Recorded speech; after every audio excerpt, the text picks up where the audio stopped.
The most challenging part of the process would have to be getting the films all together and making sure it actually goes smoothly and not having sharp edits or like something that doesn't make sense. I was working on editing and I got really frustrated because I deleted the whole thing. Editing is not my strong point, so it was really frustrating and it was the hardest part of the day.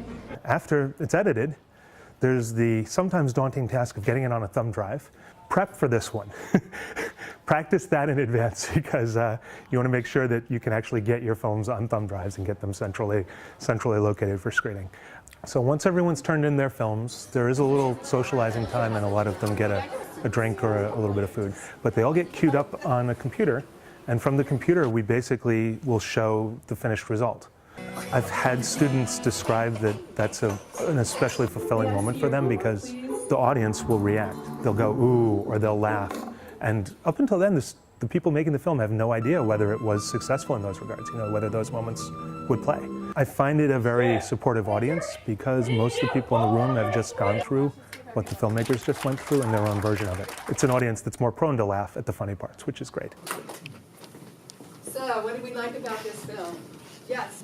So they screen the film, and then they ask the filmmakers to come up and talk about it. And there's a little Q&A, and everyone finds out what was behind the scenes. Yes. I kind of liked how you changed up, like from one shot to another. Once you know what's happening behind the scenes, it's easier to engage with the final product too. You feel like you were on what was really happening. So then we show the film again after the students have talked. And I think sometimes there's a new perception of it, and it's always great to see it twice too. There are some set questions you can have ready.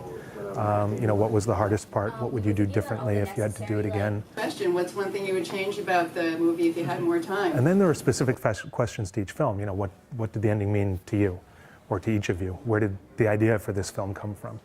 I think the moderator tries to keep them talking until they seem relaxed, which can take maybe 4 or 5 minutes. And then once you've reached that, you can sort of wrap up and go on to the next team.